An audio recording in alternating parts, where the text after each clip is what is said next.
ما قبل الزمالك وبيراميدز في كاس السوبر.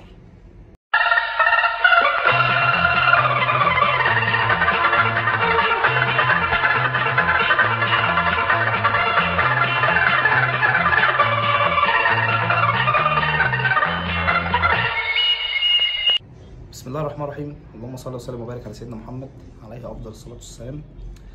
النهارده هندردش ونتكلم عن ماتش الزمالك وبيراميدز في كاس السوبر المصري، اللي ان شاء الله باذن الله الزمالك يتوج بالبطوله وتكون بدايه مرحله جديده للزمالك يكون فيها فوقان.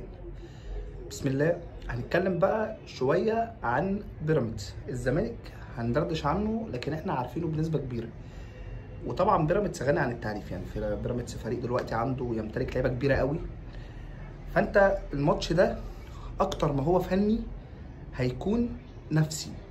امبارح لو انت اتفرجت على ماتش ريال مدريد وليفربول، الليفر جاي من حاله سيئه جدا وهزايم، والريال مدريد ماسك فورمه، لكن الماتشات دي لها تحضيرات مختلفه، وده اللي الزمالك كان المفروض يلعب عليه. انت يبقى ليك تحضيرات مختلفه، ليك ان انت تنزل الماتش ده نفسيا انت مش خايف، نفسيا انت عايز حاجه من الماتش. طبعا بيراميدز هيبقى زيك، يعني انت مش هتنزل كده وهو بيراميدز مسلم لك الماتش، لا، لكن انت كدوافع المفروض تبقى اكتر، كجماهيريه المفروض انت عندك حاجه انت بتعمل عشانها، انت بتعمل عشان فكره، انت بتعمل عشان جمهور، انت بتعمل عشان الضغوط اللي عليك والناس اللي بتحاربك والناس اللي عايزه تخليك تندثر وتاخد مكان مش مكانك. النادي اللي بيتوفر له كل شيء ومسخر كل حاجه تحاربك. فانت هتنزل بقى الماتش ده قدام بيراميدز، دوافع الماتش ده ان انت نازل انا عايز اثبت ان انا احسن. وخد بالك انا عايز اقول لك على حاجه، انت اوقات كتير كنت بتروح تلعب بيراميدز هو احسن منك كنت انت بتكسبه. انت نفسيا عالي على بيراميدز. بيراميدز بيروح يلعب الاهلي بيكون بيراميدز مش شايف قدامه بيروح يكسب الاهلي. فهو الماتش بيكون نفسيا اكتر منه فنيا. طبعا فنيا انت كل حاجه بتتحكم، يعني انا مثلا مش لعيب هيبقى قدام الجول ما بيعرفش يشوط، هيشوط هتدخل جول، يعني مش هيتعلم الشوط في الماتش ده. لكن في حاجات كتير بتتحكم في الماتش. اللعيبه اللي بتبقى نازله خايفه من الجماهير، من الفرقتين.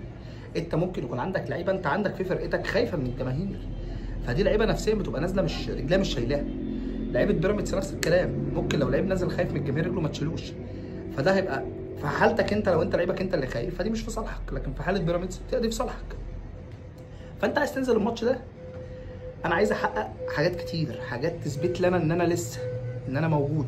انت السنه اللي فاتت الاهلي ما خدش حاجه، الاهلي ما خدش غير الدوري اللي هو ادوهوله بالعافيه، ده هو المفروض بتاع بيراميدز، وانت كنت واخد كاس سوبر افريقي وبعد كده خدت كاس مصر من بيراميدز.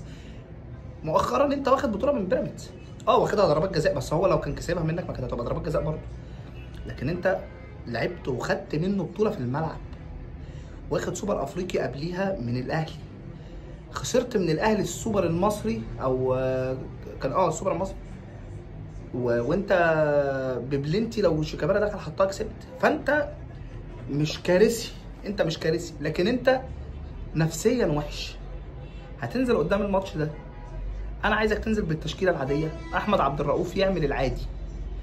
خد بالك مشاكل المدربين الاجانب مش شرط ان هو يكون مدرب وحش، هو ممكن يكون انت شايفه وحش عشان المدرب الاجنبي عنده فكره غير المصري، وبالذات المدرب اللي جاي يقعد فتره، جاي ماضي عقد، غير المدرب المصري اللي جاي يقعد شويه.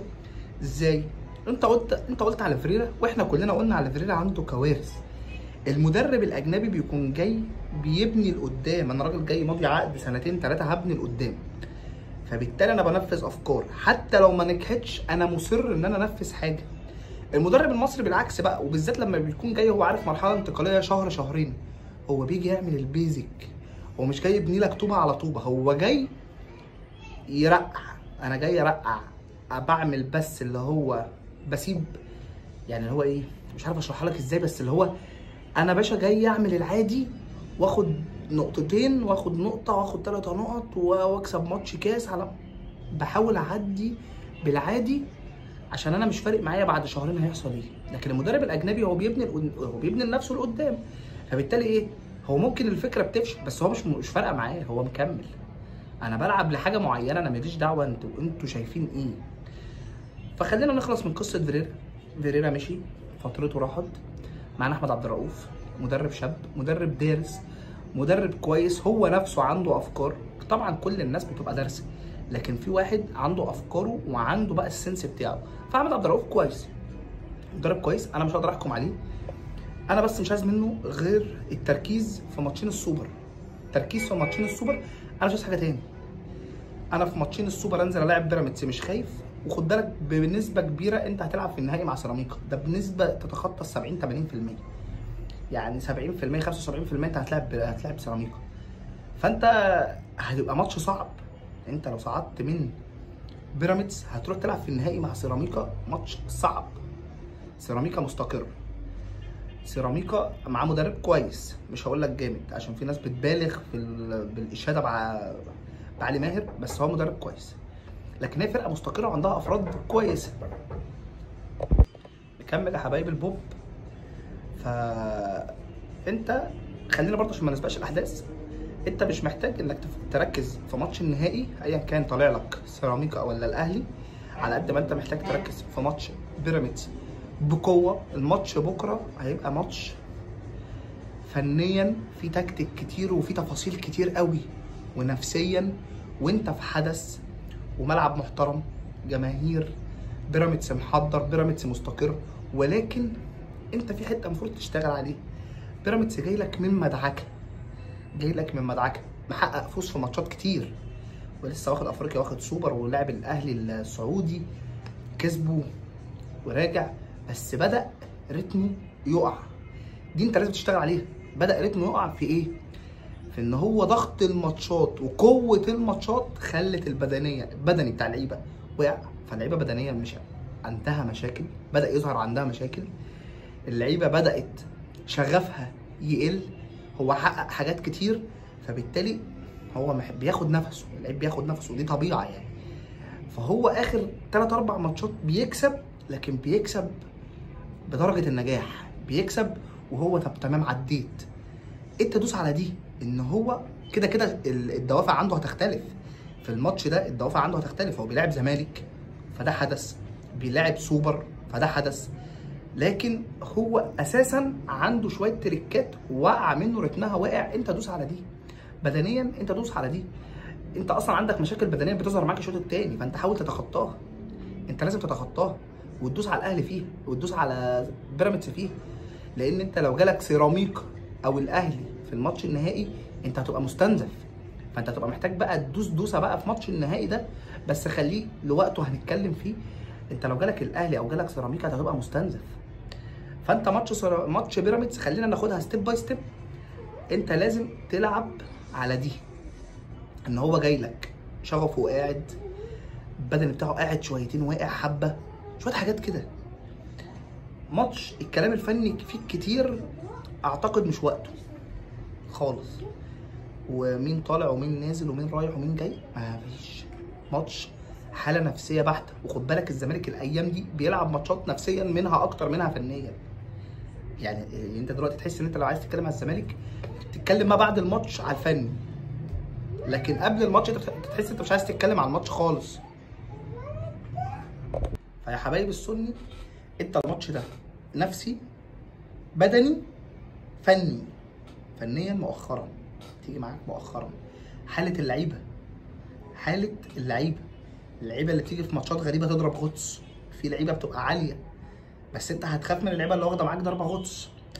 فانا رهوني ان شاء الله لو غزلته رايقه ناصر ماهر لو غزلته رايقه يكسبك الماتشات دي مرتاح. فانت في الكاس جاي من فوز على بيراميدز، العب عليه. ان انا اخر حاجه بيني وبينك انا اللي كسبان. انا الزمالك كده كسبان بقى خسران، انا الزمالك اصلا حتى لو جاي من خساره بيني وبينك قديمه، فانا الزمالك انا الكفه الطبه كده. ان شاء الله نتقابل بعد ماتش بيراميدز، نحتفل ونحلل ونتكلم على ما بعد ماتش بيراميدز والنهائي بقى. بس ان شاء الله ناخد المرحله دي فوز، ان شاء الله نعدي بيراميدز. خصم صعب جدا، هتحتاج شغل كتير عشان تاخد الماتش ده، وان شاء الله نعدي الماتش ده. نفسيا هيفرق معاك قوي، انت هتبقى صاعد النهائي، انا عديت التقيل كده. الخصم الناحيه الثانيه سيراميكا او اهلي، فهم كده كده هيبقوا الطرف الاضعف لو انت عديت من بيراميدز. هو عموما بيراميدز هو اللي راح نهائي، الزمالك هو اللي راح نهائي، فهو الطرف الاقوى لان ده الماتش اعلى. فانت لو صعدت نهائي فانت صاعد نهائي، انت الكفه اللي المفروض اعلى. ان شاء الله نحتفل بالفوز مع بعض. ان شاء الله اللي جاي هيبقى ماتش محترم، ماتش بيراميدز هيبقى ماتش كويس، هنفرح بيه فنيا وهيبقى شكلك حلو باذن الله، وهنفرح بالنتيجه. هتوحشوني. ان شاء الله نتقابل بعد الماتش ونحتفل بالفوز. اخواتي، اخوكم ايهاب السني، قناه مفلسين كوره، القناه اللي ما فيهاش حد مش مفلس، كلنا هنا مفلسين، ما عندناش بجنيه كوره. سلام.